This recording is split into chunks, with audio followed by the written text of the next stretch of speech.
നമസ്കാരം. ഫണ്ട് ഫിസിക്സിലെ പുതിയൊരു അധ്യായത്തിലേക്ക് സ്വാഗതം. നമ്മുടെ ഇന്നത്തെ വിഷയം VI ആണ്. VI എന്ന് പറയുന്നത് വോഡഫോൺ ഇന്ത്യ. ഈ ഒരു സ്റ്റോക്കിൻ്റെ വില 10 രൂപയുടെ താഴെ ആയിരുന്നതുകൊണ്ട് തന്നെ വളരെയധികം പേരുടെ ഇഷ്ടഭാജനമായിട്ടുള്ളൊരു സ്റ്റോക്കായിരുന്നു ഇത്. പ്രത്യേകിച്ച് ഈ വില കുറഞ്ഞ സ്റ്റോക്കുകളുടെ കൂട്ടത്തിൽ മുൻനിര സ്റ്റോക്ക് ആണ് എന്നുള്ള ഒരു പ്രത്യേകത കൂടി ഇതിന് ഉണ്ടായിരുന്നു. അതുകൊണ്ടാണ് ഒട്ടനേകം പേർ ഇതിൻ്റെ ഉള്ളിൽ വർഷങ്ങളായിട്ട് ഈ ഒരു സ്റ്റോക്കിൽ ഇൻവെസ്റ്റ് ചെയ്യുകയും അതിനകത്ത് നിന്ന് എക്സിറ്റ് ചെയ്യുകയും ചിലരൊക്കെ ലാഭത്തിലും ചിലരൊക്കെ നഷ്ടത്തിലും ഒക്കെ എക്സിറ്റ് ചെയ്യുകയൊക്കെ ചെയ്തു. നമുക്കറിയുന്ന പോലെ തന്നെ ഈ ഒരു സ്റ്റോക്കിൻ്റെ പ്രൈസ് മൂവ്മെൻറ്റ് അതാത് ദിവസങ്ങളിൽ വരുന്ന വാർത്തയെ അടിസ്ഥാനപ്പെടുത്തിയിട്ട് തന്നെയാണ് നമ്മൾ അതിൻ്റെ ഒരു പ്രൈസ് മൂവ്മെൻറ്റ് ചാർട്ട് എടുത്ത് നോക്കുമ്പോഴും നമുക്ക് അതിനെയാണ് കാണാൻ കഴിയുക.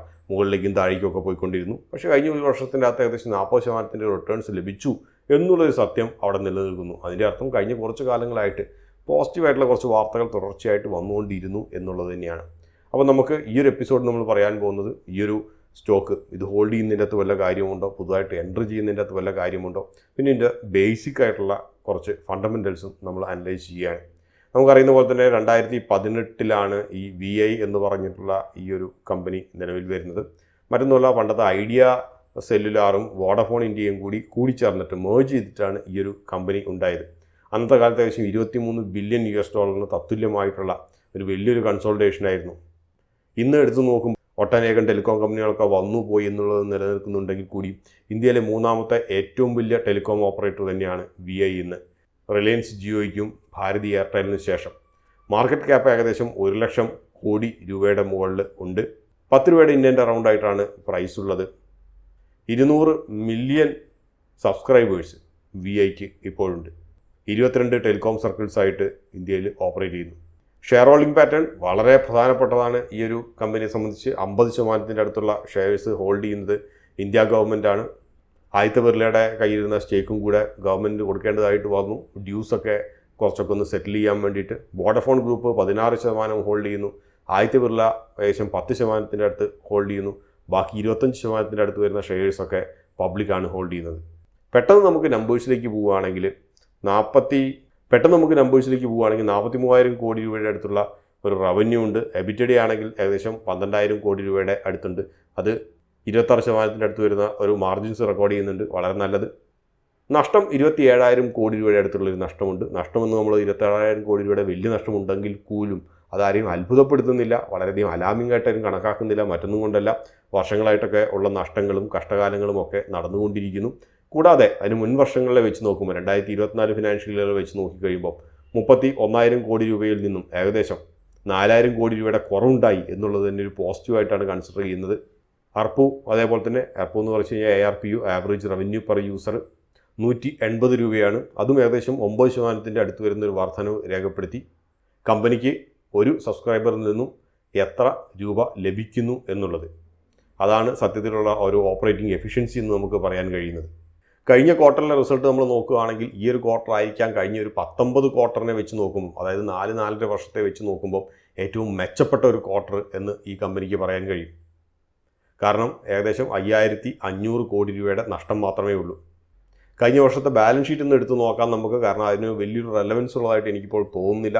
മറ്റൊന്നും കൊണ്ടല്ല, ഏകദേശം 2 ക്വാർട്ടറോളം കടന്നുപോയി എന്നുള്ളത് കൊണ്ട് തന്നെ. ടോട്ടൽ ഡെറ്റ് എന്ന് പറയുന്നത് ഏകദേശം 2.5 ലക്ഷം കോടി രൂപയുടെ അടുത്തുണ്ട്. പക്ഷേ അതേസമയം ഇതിൻ്റെ അകത്ത് ഞാൻ ഒരു വളരെ നെഗറ്റീവായിട്ടുള്ളൊരു കാണുന്നൊരു കാര്യമോ അല്ലെങ്കിൽ വലിയൊരു പരിധി വരെ ഈ ഒരു കമ്പനി പൊളിഞ്ഞങ്ങോട്ട് പോവുകയില്ല എന്നുള്ളത് ഉണ്ടെങ്കിൽ കൂടിയും കുറച്ചൊക്കെ അലാമിംഗ് ആയിട്ട് തോന്നിയൊരു കാര്യം ഡെറ്റ് ടു അസറ്റ് റേഷ്യോ ആണ് 117%.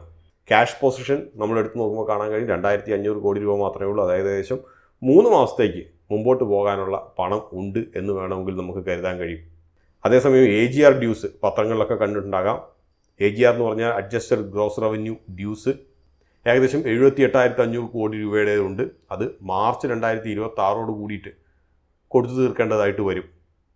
കാത്തിരുന്ന് കാണാം അതിന് കോടതി വിധിയും ഗവൺമെൻറ്റും എന്താണ് തീരുമാനമെടുക്കുന്നത് എന്നുള്ളത്. ഇങ്ങനെയൊക്കെയുള്ള വളരെ കഷ്ടകാലങ്ങളുണ്ടെങ്കിൽ പോലും ചിലതൊക്കെ പോസിറ്റീവായിട്ടുള്ള കാര്യങ്ങളുണ്ട്. ഉദാഹരണമായിട്ട് പറയുകയാണെങ്കിൽ ഈ AGR ഡ്യൂസ് കൊടുത്തു തീർക്കുന്നതിനെക്കുറിച്ച് ഗവൺമെൻറ് ഒന്ന് റീകൺസിഡർ ചെയ്യണം എന്നുള്ളതിനെക്കുറിച്ച് പറഞ്ഞിട്ടുണ്ട് സുപ്രീം കോടതി. അതേപോലെ നെറ്റ്വർക്ക് എക്സ്പാൻഷന് 4G നെറ്റ്വർക്കും 5G നെറ്റ്വർക്കും ഒക്കെ അത് എക്സ്പാൻഷൻ ഏകദേശം 84% സെപ്റ്റംബറിലെ കണക്കനുസരിച്ച് കംപ്ലീറ്റ് ചെയ്തിട്ടുണ്ട്. അതേപോലെ 5Gയുടെ കാര്യത്തിലാണെങ്കിൽ ഏകദേശം 17 സർക്കിളിൻ്റെ അകത്തേക്ക് 5G 29 സിറ്റികളിലായിട്ട് ലോഞ്ച് ചെയ്തിട്ടുണ്ട്.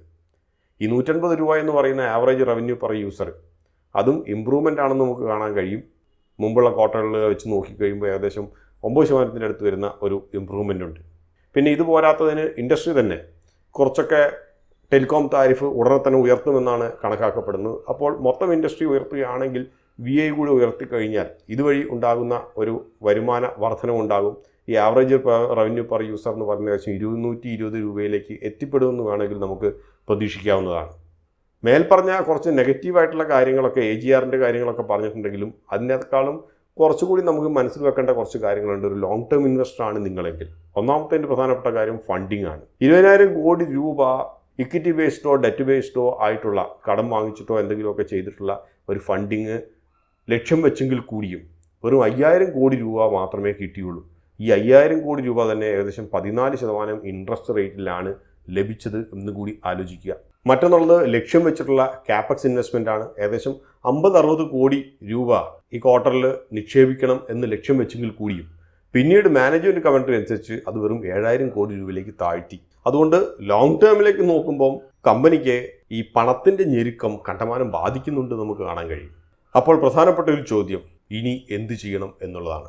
ഈ ഒരു കമ്പനിയെക്കുറിച്ച് പറയുമ്പോൾ നേരത്തെ പറഞ്ഞതുപോലെ തന്നെ വാർത്തകൾ നല്ലത് വരുമ്പോൾ മുകളിലേക്ക് പോവുകയും ചീത്ത വരുമ്പോൾ താഴേക്ക് വരികയും ചെയ്യുന്ന ഒരു പ്രവണതയാണുള്ളത്. പക്ഷേ എങ്കിൽ പോലും നമ്മളൊരു ടെലികോം കമ്പനിയെ വെച്ച് നമ്മൾ കണക്ക് കൂട്ടുമ്പോൾ മനസ്സിലാക്കേണ്ട ഒരു കാര്യം ഫിസിക്കൽ അസറ്റ്സിനേക്കാളും കൂടുതൽ കമ്പനിയെ സംബന്ധിച്ച് ഉള്ള ഏറ്റവും വിലയേറിയതെന്ന് പറയുന്നത് സ്പെക്ട്രം തന്നെയാണ്. VA സംബന്ധിച്ച് 5G സ്പെക്ട്രം 17 സർക്കിൾസിൽ ലഭിച്ചിട്ടുണ്ട്. മില്ലിമീറ്റർ വേവ് സ്പെക്ട്രം ആണെങ്കിൽ 16 സർക്കിൾസിലുമുണ്ട്. അപ്പോൾ ഒരു ഫ്യൂച്ചർ ഗ്രോത്ത് എന്ന് പറയുന്നത് ഇത് ഏറ്റവും വലിയ ഒരു ആസ്തിയായി കണക്ക് കൂട്ടുകയാണെങ്കിൽ ഉണ്ട് എന്ന് നമുക്ക് കാണാൻ കഴിയും. 50%-ലേറെ ഗവൺമെൻറ് സ്റ്റേക്ക് ഹോൾഡ് ചെയ്യുന്നുണ്ട്. ഭാവിയിലേക്ക് ഒരു പരിധി വരെ ഇത് നമുക്ക് ഈ പറയുന്ന പോലെ ഡ്യുവോപോളിയാണ് ഇവിടെ നിലനിൽക്കുന്നത്, ജിയോയും എയർടെലും കൂടിയിട്ട്. അതിനെതിരെ ഈ ഒരു 50% എന്ന് പറയുന്ന ഈ ഒരു സ്റ്റേക്ക് ഹോൾഡിങ് കുറേ റിലാക്സേഷനൊക്കെ ഇനിയുള്ള ഫീസിൻ്റെ അകത്തൊക്കെ കിട്ടുന്നതുകൊണ്ട് കുറച്ചൊന്ന് നിൽക്കാൻ കഴിയുമെന്ന് വേണം നമുക്ക് പ്രതീക്ഷിക്കാൻ വേണ്ടിയിട്ട്. എങ്കിലും മൊത്തമുള്ള നെഗറ്റീവും പോസിറ്റീവും ഒക്കെ കൂടി നമ്മൾ കണക്കിലെടുത്തിട്ട് ഒരു നിക്ഷേപ തീരുമാനം എടുക്കുന്നതിന് മുമ്പ് നമുക്ക് കുറച്ചൊരു പ്രോബബിലിസ്റ്റിക് ആയിട്ട് നമുക്ക് ചിന്തിക്കാൻ കഴിയുന്നതായിരിക്കും കുറച്ചുകൂടി നല്ലത്.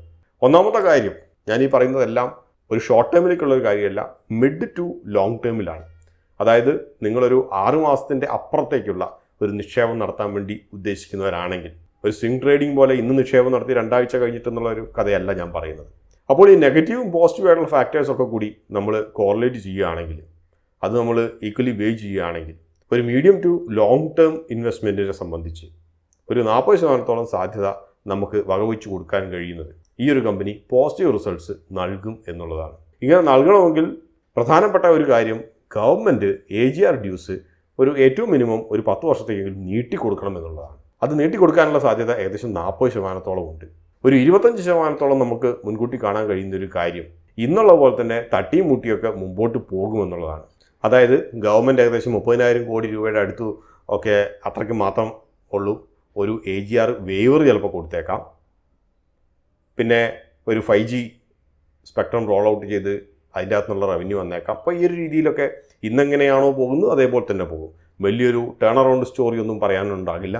അപ്പോൾ അങ്ങനെയൊക്കെ ആണെങ്കിൽ അതിഭീകരമായിട്ടുള്ളൊരു നഷ്ടങ്ങളോ അതിഭീകരമായിട്ടുള്ള ഒരു ലാഭമോ ഇല്ലാത്തൊരു സിറ്റുവേഷനിൽ എത്തിയേക്കാം. പക്ഷേ എങ്കിൽ പോലും ഒരു 10-30% 3-1 സാധ്യത എന്ന് പറയുന്നത് ഒരു നെഗറ്റീവ് റിട്ടേൺസ് നൽകാനാണ്. അപ്പോൾ ഇക്കാര്യങ്ങൾ നിങ്ങൾ മനസ്സിൽ വെക്കുക. നിങ്ങൾ ഒരു medium to long term investor ആണെങ്കിൽ ഗവൺമെൻറ് AGR ഡ്യൂസിൻ്റെ മുകളിൽ എന്ത് തീരുമാനം എടുക്കുന്നു എന്നുള്ളതിനെ കാതോർത്തിരിക്കുന്നതായിരിക്കും ഏറ്റവും നല്ലത്. പ്രത്യേകിച്ച് നിങ്ങൾ റിസ്ക് എടുക്കാൻ ഇഷ്ടമില്ലാത്ത ഒരാളാണെങ്കിൽ, നിങ്ങൾ കുറച്ചൊക്കെ റിസ്ക് എടുക്കാൻ വേണ്ടിയിട്ട് ഇഷ്ടമുള്ള ഒരാളാണെങ്കിൽ നിങ്ങൾക്ക് പാർഷ്യലായിട്ട് വേണമെങ്കിൽ കുറച്ച് ഇൻവെസ്റ്റ് ചെയ്തിട്ട് കാത്തിരിക്കുന്നതിനകത്ത് വലിയൊരു തെറ്റില്ല. കാരണം AGR ഡ്യൂസിൻ്റെ വാർത്ത വന്നാൽ ഉടനെ തുടർച്ചയായിട്ടുള്ള അപ്പർ സർക്യൂട്ടുകൾ ഉണ്ടാകാനുള്ള സാധ്യതയുണ്ട്. അതേസമയം തന്നെ മനസ്സിൽ വെക്കേണ്ട ഒരു കാര്യം AGR ഡ്യൂസ് പോസിറ്റീവ് അല്ലെങ്കിൽ തുടർച്ചയായിട്ടുള്ള ലോവർ സർക്യൂട്ടുകളും ഉണ്ടാകും. അത് ഒരു ഭാഗത്ത് അവിടെ നിൽക്കുന്നു. അപ്പോൾ റിസ്ക് എടുക്കാൻ താല്പര്യമില്ലാത്തവരെ സംബന്ധിച്ചാണെങ്കിൽ ഏറ്റവും നല്ല ഉപദേശം എനിക്ക് നൽകാനുള്ളതെന്ന് വെച്ച് കഴിഞ്ഞാൽ നിങ്ങൾ ഇന്ത്യയിലെ 2ാമത്തെ ഏറ്റവും വലിയ ടെലികോം ഓപ്പറേറ്റർ ആയിട്ടുള്ള ഭാരതി എയർടെൽ തിരഞ്ഞെടുക്കുന്നതായിരിക്കും നല്ലത്. ഓൾറെഡി ഇൻവെസ്റ്റ് ചെയ്തവരെ സംബന്ധിച്ചാണെങ്കിൽ 9 രൂപ 30 പൈസ എന്നൊക്കെയുള്ള വില നിലവാരത്തിലൊക്കെ ഒരു സ്റ്റോപ്പ് ലോസ് ഒക്കെ വെച്ചിട്ട് ഹോൾഡ് ചെയ്യുന്നതായിരിക്കും നല്ലത്. ഇതോടുകൂടി ഈ ഒരു അധ്യായം ഇവിടെ പൂർണ്ണമാക്കുകയാണ്. മറ്റൊരു അധ്യായത്തിൽ നമുക്ക് വേണ്ടി കാണാം. അതുവരെ നന്ദി, നമസ്കാരം.